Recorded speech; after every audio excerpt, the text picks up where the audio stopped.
Hey guys, welcome to Redline Talk Show. I'm here today with Tirana and our special guest. Her name is Ina Krasniqi, who is a governance specialist for New York City Public Schools.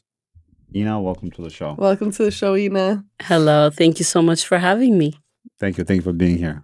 Ina, you were born in Tropoja and you were raised between Tirana and New York. How did those experiences shape you for who you are today? Yeah, there are a lot of experiences there. Yeah. It is hard to kind of summarize all of them in one podcast. However, Something that stands out. yeah, so I was born in Tropoja, in the very cold mountains of Tropoja. When you say Tropoja, is that a specific village or the actual city? The actual city. Okay. Na falsemi, yes, I was born and raised in Tropoja, and then at the age of 8 or 9, I moved to Tirana. Okay. I lived there until 15, and then I moved to New York City. Now, stop right there. You moved to New York City at age 15. Yes, I did. So your whole childhood, you got to That's experience crazy. the mountains, Well, hold on the a second. She moved Tirana, by and herself, right? At age 15? Yes, I Wait, did. completely by yourself? By herself. That's Completely by myself. My parents never moved to the United States of America. They're still not here? They're still not Okay, here. They love their They're homeland. boycotting America. In a way. So tell us your whole journey coming to America. Did you come with like a student exchange program or completely just Yeah, got your visa and you came? Yeah, so my sister was here already. She also moved in high school, and she kept trying to convince my parents, guys, it's a great idea for Ina to come a little earlier. Okay. Attending high school will make it a lot easier for her to attend college. She'll get, acquainted with how the lessons and the systems and how schooling works here. So we all thought it was a wonderful idea to move here. However, we didn't take into account moving here at such a young age without adult supervision. I mean, my sister was also very young herself. How old was she? She was 19. She was going to college, San Francisco College, and I was going to high school. It was very scary at first. Well, at first it was very exciting before I moved here. And then once I got here, my mom came with me, we traveled together. She saw how you lived. Yeah, she certainly did. And I think that also kept them away from moving here themselves. But generally, my parents do love Albania. They do love their homeland. They both have very, they have comfortable lives in Albania. They're highly educated. They had really good careers. So they wanted to support us. They wanted us to get the life experience that we couldn't get by being home. But it was definitely not a walk in the park. It was pretty Tell us challenging. about your first experiences here in America. What was the apartment like? How was it like a 19 and a 15-year-old coming to this new navigating country? life. Yes, and navigating the whole, system. Yeah. So my sister is very. I always tell her she was stricter than my own parents. She has a very high standard. She's a medical doctor. She's an ophthalmologist, an eye surgeon. Very proud of her. So she definitely held me at a high standard. She was not playing around. She definitely continued the work and the supervision that my parents would have. However, it was just. It was a bit scary being in a place where you didn't know anyone, where you had no friends all of a sudden. You're navigating a public school system and a whole system that you're not familiar with. But she was definitely a beacon of light for me. She was my role model. Her being such a go-getter and a high achiever, and definitely making the right choices for life, kept me as well in a very good track. Growing up in my family, schooling was one of the most important, education in general was one of the most important topics and fields in my home. My mom would gently threaten us. Pomerdan shpipaviet. Yeah. You know what that means? A lot of Albanians, are very focused on education. So yeah, she actually deferred her medical school acceptance by 2 years, because when she got accepted to medical school, I was still a junior in high school. So she wrote them a whole extensive letter. Would you kindly save me a seat 2 years from now? Because, She's raising her little sister. I have my little sister here. I'm But her legal guardian. also, was a little bit of a rebel when she came here. Well, a rebel in a good way. Yeah. Yeah. I know her from a long time. Yeah. So Ina she had a lot of friends. I think we had the same circle of friends, right? Yeah. And there was a lot of parties going on at the time. Yeah. And Ina was always involved somehow. So your sister, there goes why your sister had to be strict with you. She was very strict with her. She was, but at the same time, she'd give me her ID to go out. So, it was a good balance. Yeah, it was a good balance. I definitely love people. This is the main reason why I do what I do. I've always cherished connections. I believe, coping. I guess I was coping that way, right? Connecting with people like me, right? Albanians. I found a sense of home by hanging out with Albanians. And I love having a good time. Yeah. We did a lot of Albanian parties, lots of Albanian music, dancing. So that was also a way for me to keep the culture alive, even though I was not back home anymore. So let's talk a little bit about your professional role. Mm-hmm. As a governance specialist for New York City Public Schools, what does your day-to-day look like? Yeah, what does that mean? Explain to us. Yes, I'll explain to you in simpler terms. So a governance specialist is basically the bridge between the chancellor's office and the parents. Okay. So you know how every school has a parent body, a PTA, parent-teacher association. Yep. So because New York City public school system is one of the largest systems in the nation, we have 1,900 plus schools. Now, these schools are split into districts, and one district can have up to 30 schools, for example. So every district has a parent body as well, and they're called community education councils. The way that New York City public school system uses, in a good way, right? The CCs, we call them. In the Department of Education, we have a lot of acronyms. Yeah. So No, don't worry. In my field, we have a lot of acronyms. Yeah. right, we What throw does a lot. CC mean? So community education councils, these okay. parent bodies that represent the district. So the CCs, Are they elected? How are they? yes, they are who? elected every 2 years by the parents. So the parents elect another parent to represent them? Yeah, so you Okay. can it literally they work like councils, city councils, right? So they apply, they have their sort of a campaign, what they're about, what with the other parents they do? yeah, any parent can do this. Okay. Yeah, so when you guys, your child gets older, you can definitely you're automatically a PTA member, Right. but you can apply to become a CC member. CC. Yeah, Do they to get paid? represent the district. They don't get paid. It's a voluntary position, Okay. but they do get reimbursed for their expenses. Travel? Yeah, Okay. travel, internet, childcare, if you're leaving your child at Okay. home. And your role Yeah. in this? So I am a liaison to three CCs at the moment. In Brooklyn? One in Brooklyn, two in the city. Okay. Yeah, I do District 2, 3, and 20. Okay. Yeah, so I support the parents. I connect the parents with the system. Mhm. The system is huge. Yeah. Sometimes it's very difficult to navigate. Sometimes parents don't know what their resources are, right? And it is New York City Public Schools' goal to keep parents very connected with the system.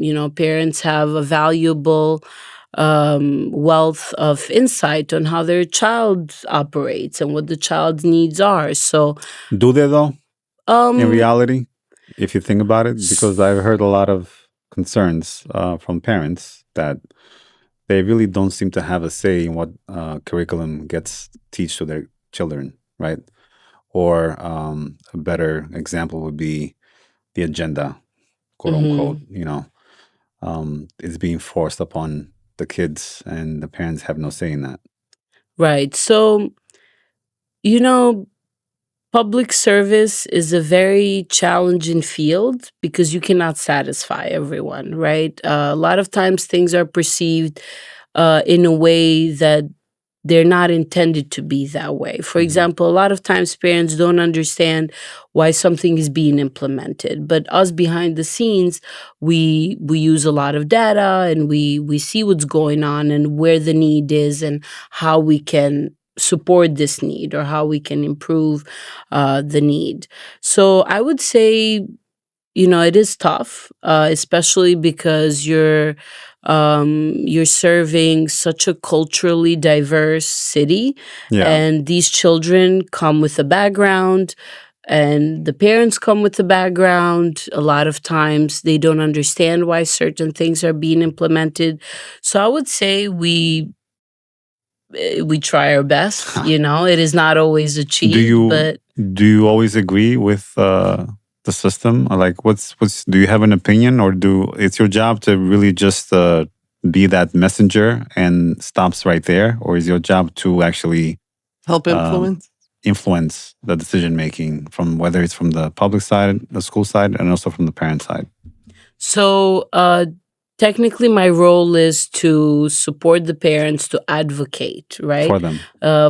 For them, for their communities, for their children. Okay. So, the chancellor utilizes these community education council as a feedback. You know how every time you have professional development, you send out a survey. Mhm. Technically, these parents are our feedback. They're in their communities. They see things that we don't see. Right.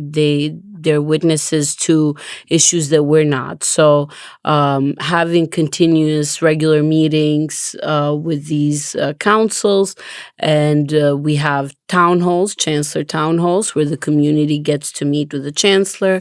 They bring up different issues. It's so basically they're serving as feedback on how we can improve, and so I'm supporting the parents on how to best advocate for their needs. Are there any complaints from the parents that you see? Like, what's the trend right now? Are they happy with the system? Are they complaining about the system? I feel like complaints are always present, no matter what you do and how you do it, Yeah. right? It is challenging to have a complaint-free system, um, because it is not a one size fits all, right?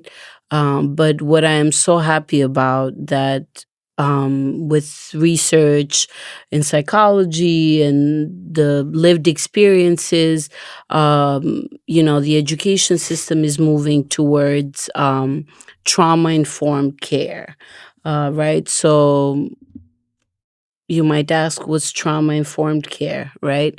A lot of our parents, our families, our communities, and as a result, our children as well, our students, have gone through very challenging and difficult backgrounds or childhoods, which that impacts the way you show up in life today as an adult.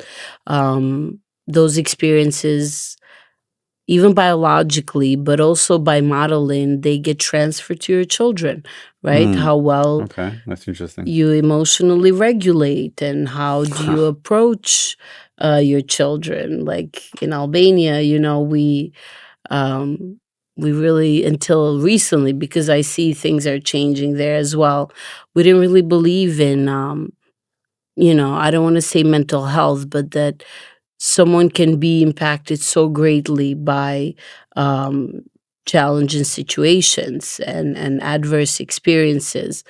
In grad school, I was involved in a literature review on, there's this study called ACE, Adverse Childhood Experiences, and they focus on how childhood trauma impacts you in adulthood, in your behavior, how you show up for yourself and for your loved ones.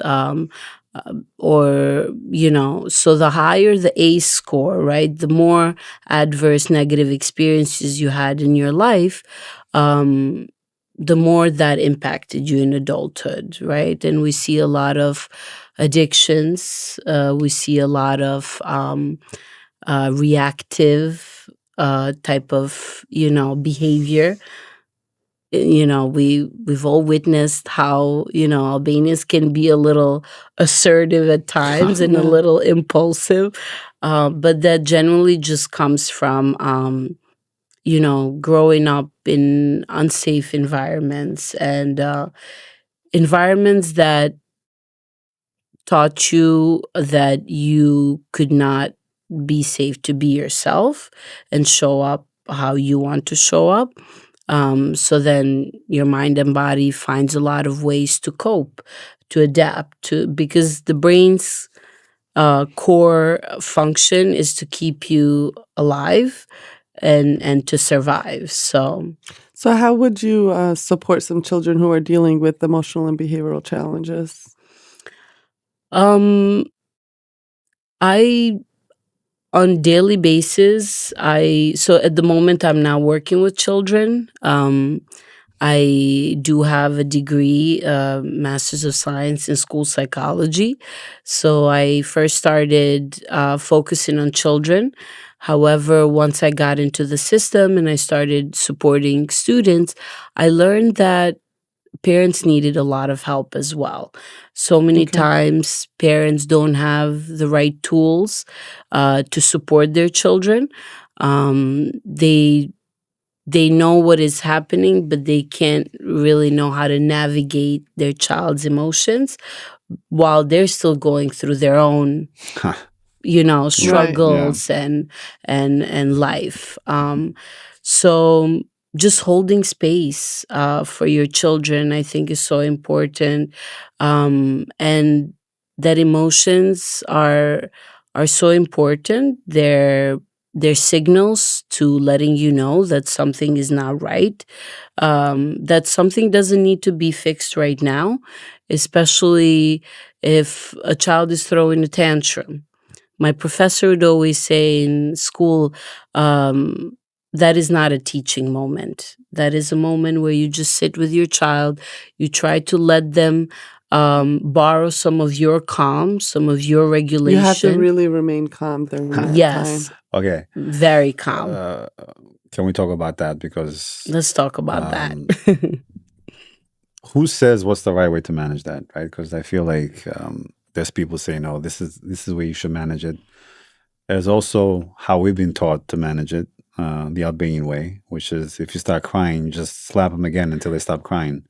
So it depends on how do you know which is the right way.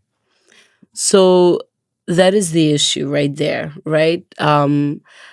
I will start from, I think this has two parts. The first part is that we have the tendency to parent the way we were parented. Right. Right? Because that's all we know. Correct. That's all we know. That's what we've been modeled. That's what we've experienced. It worked for us. Correct. Somehow. Or did it work for you?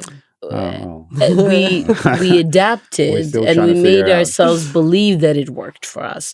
And then the other part is you're bringing this child to life and this child is completely dependent on you. Mm-hmm. And then you tell me who is to say. I mean, science says, right? I was able... Yeah, but it's psychology though. I feel like I don't think we're able to measure that. It is a quantified science. It is? Quantified science. Psychology is very quantified. No. Yeah, brain is not I got quantified. you. I hear it. Brain is not quantified science. It's impossible. Behavior is, however. So yeah, but it's linked to the brain. Correct. So as I was saying, you bring this child to life and the child is completely helpless, fully dependent on you, has no background knowledge whatsoever on what life is, how do you navigate life. They don't know that you're supposed to wake up, brush your teeth, go to work, and do all the things, right? They learned that through us. all of that is learned, right? Everything that you're about today, that is learned, right? So if you were to choose, and everything in life is a choice, right? Certain things are outside of our control, but if you were to choose, you would choose to raise a healthy child, right? I know parents love their children, and they would give their life for them. I Right. usually say, don't give your life for them. Give up all the things that are weighing you down to be able to connect with them and to be able to provide them safety. Because without safety, you cannot learn, you cannot thrive. All you're teaching that little child's brain is to survive. And not a lot happens in survival. I mean, a lot can happen in survival. However, you are picking up some coping mechanisms along the way that make you very unhealthy. We know a lot of people that are very successful, but they're addicted to alcohol. They're addicted to drugs. And we usually call these people highly functioning anxious adults or highly functioning depressed adults. But genuinely, you are responsible as a parent to write that part of how your child is going to be in their subconscious mind, which is later on going to dictate how they show up in their life. Okay, I want to ask you a question. It's more of your opinion on this. Let's bring it back to the Albanian community. Yes. Do you think the Albanian kids have some form of trauma that is passed down generation after Some generation? form? Yes. A lot of forms. Yeah. So actually, the reason why I am where I am today, right? And I'm sure you guys can reflect on this for yourselves. We're not who we are today out of chance. It has been very, it has been practiced, it's been developed, it's been, created. So as I mentioned earlier, I was born and raised in Tropoja. However, my father, my grandmother, my paternal grandmother is from Tropoja, but my paternal grandfather is from Kosovo. Okay. He's from Peja. So the poor guy had to leave his home during communism and cross the border to Albania because he was unsafe during the wars and the instability that was going on in Kosovo. Then, as I'm growing up in Tropoja, I love my Tropoja people, but we're a little rough around the edges. Marco from Tropoja. Because life, right? Yeah. Life has had to make you adapt. And from there, I moved to Tirana during 1997, that mini civil war we had in Yes, Albania. So as a child, I was growing up with instability, with unsafety, right? We didn't know what was going on.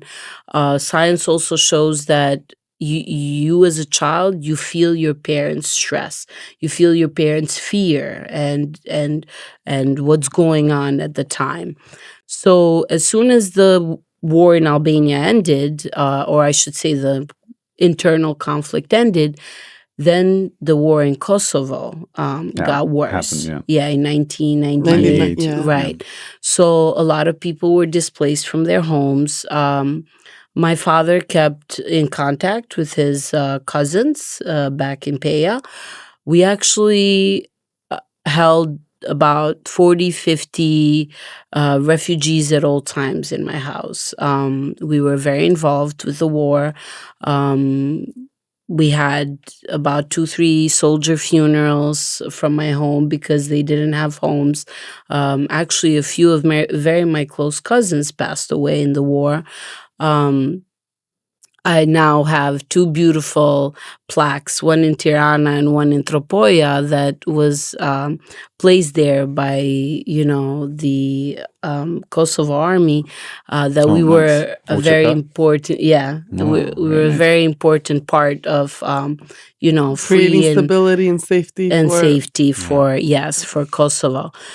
So little did I know that as this was happening, of course, in my little brain, instability, unsafety, but I was learning empathy. I was learning resilience, and I was so inspired that my parents were fighting so hard for physical safety. But then once I moved here, I understood that you cannot really thrive or be fully who you are without psychological safety. right. So that's where I was so determined and committed to learn more about human behavior and the psychology, and how do we ensure that we can achieve psychological safety, considering that we have physical safety in the U.S.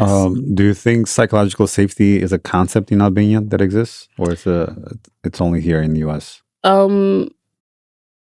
Quite honestly, it doesn't fully exist in the U.S. either, right? Okay. We have a lot of people that I think we're more informed around it. we are informed, absolutely. I think in Albania, they're also kind of moving towards the science. They're learning that without being emotionally safe or well, more calm, you cannot thrive in life, and that sometimes takes over your being, and you cannot really move on and be who you're meant to be. So going back to that example, if a child is giving you a tantrum, right, you said to be calm and let them get it out of the system and just be present, right? Is that the recommendation? You have to show safety. You have to show that your child can rely on that parent. So responding to a tantrum by yelling, screaming, why are you crying, doesn't work. It's actually, they're just now going to continue because they're mimicking your energy. So you have to be the counter. I'm sorry, you're the professional. No, and I love that. That's actually really great. We had a discussion about this. That's why she's very, passionate about it. Yeah, that's amazing. So, me coming here, right? You walked me through how to get here, right? And it's the same thing works for emotions. If a child, because there comes a point in their life, right, where they're testing out their feelings, right? Sometimes they feel sad, sometimes they feel angry, sometimes they're frustrated. So what we're teaching them by yelling at them, by stopping them from showing that emotion, is that we're teaching them that emotions are bad. That anytime you show any emotion, that's bad. So over time, you now start isolating yourself, or depending how your nervous system responds. Thank you. Based on how. Because going back to biology, since you don't really believe in psychology being a quantified science, so this is 100% biological, right? We all have this emotional response part of our brain, and you probably know about this as a PA, that it's called amygdala.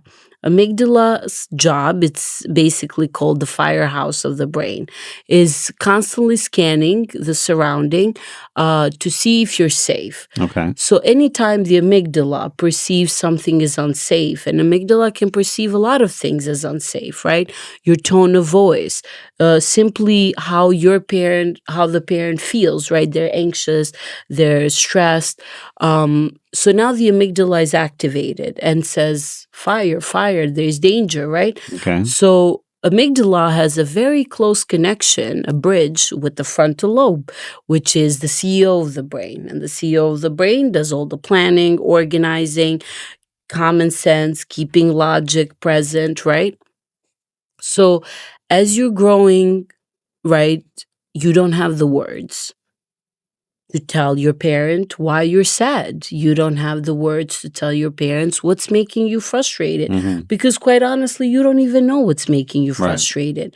As an adult, many times we feel a certain way, and I'm like, why do I feel this way? Yeah. I don't have the words to So your express. job is really just to be present, be calm, show that you Correct. are the safety for that child. Correct. Because negativity, yelling, screaming, anger, all of these things, if you expose that to your child, especially on a consistent basis, it rewires their brain and it's going to Yes. cause long-term negative effects on their mind. Correct. However, that's not the end of the story, right? So as you're growing and my amygdala, for example, probably was highly activated during that war in 97. Yep. It was highly activated during that Kosovo war, because even though my physical safety was not threatened, there's something called vicarious learning in psychology, that you going through this experience and me standing by you can actually activate my nervous system the same way and perceive that as a threat.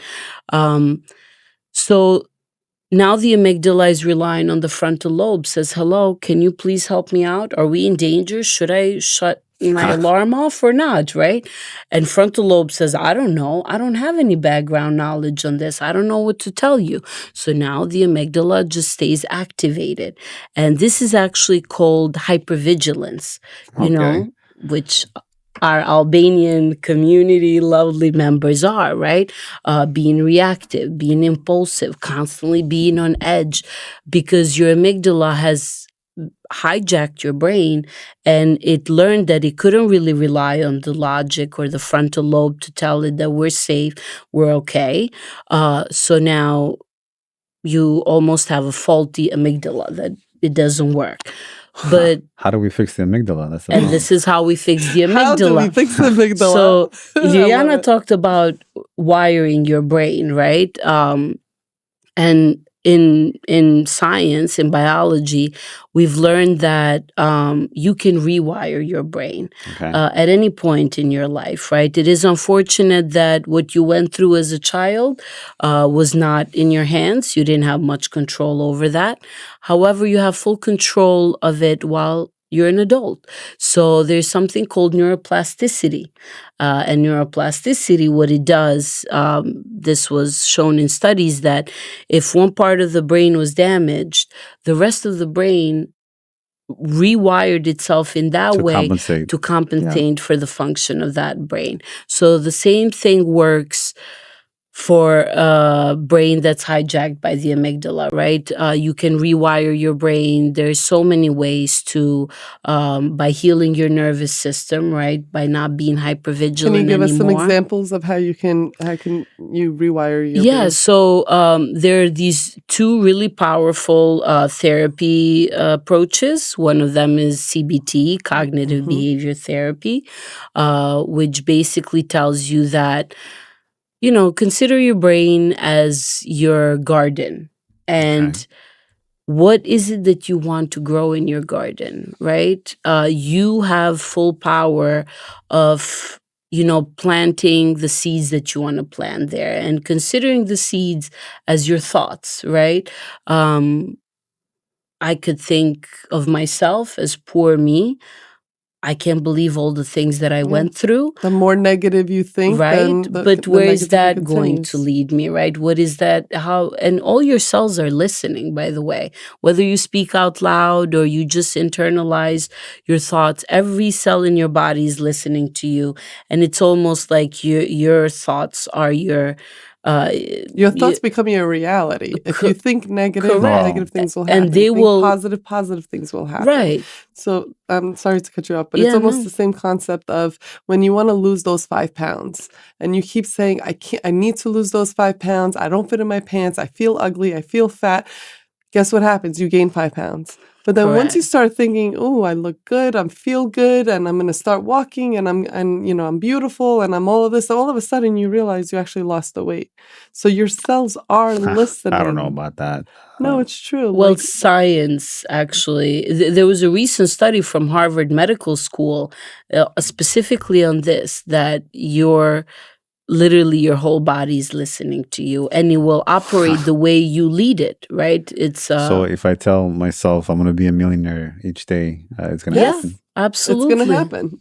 Because it's the Absolutely. positive affirmations. You're Yeah. working towards a goal in a positive direction. Yes. It's the same thing as if you keep talking the negative or doubting, then nothing's going to happen. And this is Yeah. why you still go you go down the wrong path. Mindset is very powerful. The way you view yourself, the way that will actually affect the way you show up every day, right? Let's say I'm speaking in this podcast today. If I came in today like, oh, you guys, I don't know, right? Who's going to listen to me? No one is going to listen to me. But if I show up here all confident, right? Your body posture. Yeah. I know what I'm talking about. I own what I know, right? And I'm going to share this with the rest of the world. It makes a huge difference in the way you show up and what happens after that, because the way you view yourself actually is the most important part of how you operate in the world. And the more you're going to bring yourself down, the more down you're going to be. So the more you uplift yourself, you say one day will not dictate how the rest of your life is going to be. For example, I didn't allow my past to dictate how my life was going to turn out. I actually used all those experiences and lessons that I got on how to help more people, how to inspire more people in, being the best version of themselves. So I want to bring it back a little bit to the Albanian community. Yeah. How can schools or how can our community better support children who face emotional or social learning challenges? So we have a lot of things in place in our schools. There is social emotional learning embedded in the curriculum. So while children are learning their academics, they're also learning social emotional regulation. There is school psychologists. There are guidance counselors, social workers. So there are a lot of ways that we're bringing that more and more to the table because we've learned that is so needed. But what resources are there for the parents that maybe want to learn more about this because they weren't exposed to it when they were younger, or they didn't have the role models of their parents to use this approach? Yeah, so I know that there is a podcast right now with students.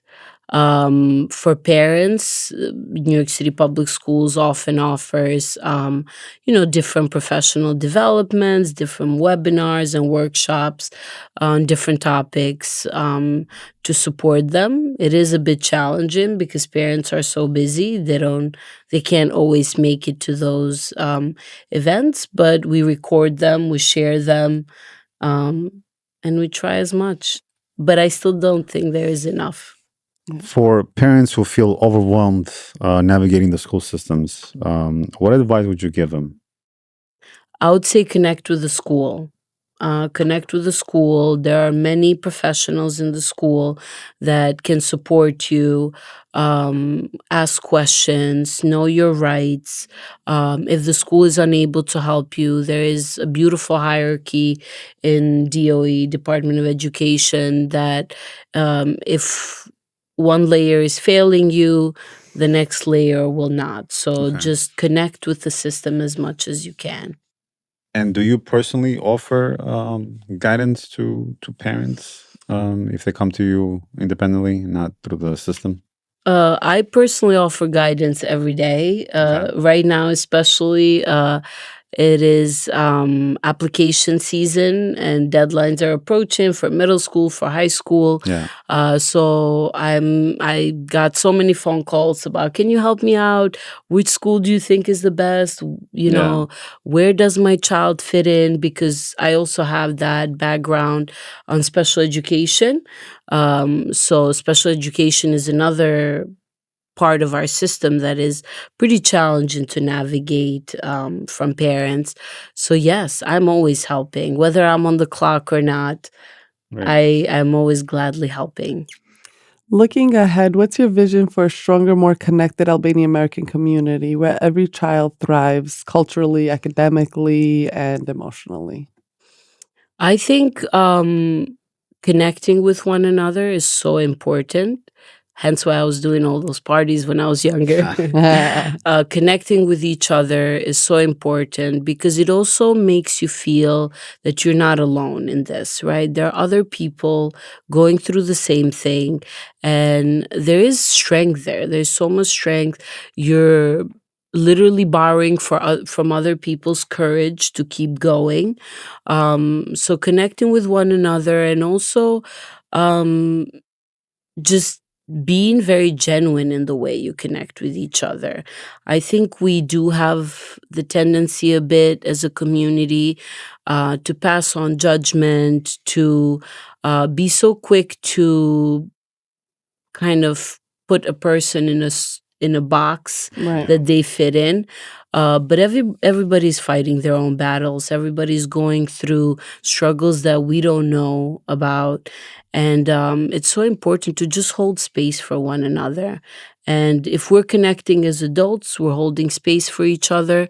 We're modeling that same behavior to our children, um, and we just grow stronger together. And we know we're very Yeah. resilient. So Yes, we are. And what do you think about the Albanian community from your perspective? Are we doing a good job? well, I think Albanians, like I said, are highly resilient, and that's actually extremely inspiring and motivational. Um, I think we are definitely thriving. I know so many Albanians, they're doing wonderful. Even though they've spent a lifetime surviving in Albania, surviving in America, they're thriving. They're doing so well financially, in their careers, in how they're paying back to their community. But I still think there's always room for improvement, right? We can More room never. for improvement emotionally because, yes, you can be thriving, but then Yes. internally, they Yes. are not really thriving Correct. internally. And that's where I was going to get to. I think healing your mind and your nervous system are so important. And healing really, because we hear that so often nowadays, but what it really means is basically using some of that cognitive behavior therapy I was talking about, feeling, you know, what your mind and body did to cope those hardships and those challenging situations growing up. How did your body adapt or your mind adapt? But being able to rewrite your own story, right? Your past shouldn't determine your future. Really understanding that inner peace and calm and emotional regulation are not just a soft skill that we just learn for fun. I think it's just so crucial for us to be the leader we want to be in our lives, in our families, in our work. So it's never too late, but we can definitely do better with healing. The work that someone does to heal themselves is actually not just for themselves. It's actually the work you do to heal yourself. You're healing your child, you're healing your husband, you're healing your mother, your father, the people that you're surrounded by, because what you're feeling and what you're going through and how you react to it is how other people are going to adapt and react to it as well. Absolutely. I totally agree. And I think it all starts with the self, but we're human beings that interact with one another, right? And how I show up for myself definitely affects the interactions and the I relationships see it just that within are my own around me. family. If I am calm and, Yeah. Everybody's level-headed, everything is great. That's But very if true. I am anxious or nervous or upset or frustrated, Yeah. it carries on. So I'm trying to make more of an effort to try to regulate my own emotions, because a lot of times when I am personally like at a anxious state, it's not for what's happening now. It's actually always like almost like PTSD of what happened previously. And, it's so important for us to just stop, take a moment, take a breath, realize, your current state. Yeah. And, take a breath. Yeah. We can talk about this Forever. Yes. So, but Ina, thank you so much for being here. We learned so much about your background and had some very deep conversations. I feel like we need to do more of that. But thank you for being here. We'll wish you much success. And if you have any projects that you want to, us to help you with, put the message out there, let us know. We'll be happy to. Thank you, Ina, so much for coming. Thank you so much. And I want to share with everyone, whoever is watching, I'm always available to support, to help out. Any questions, feel free to reach out. I'm on Instagram, Ina Krasniqi. And, it takes a village. So we have to be here for one another.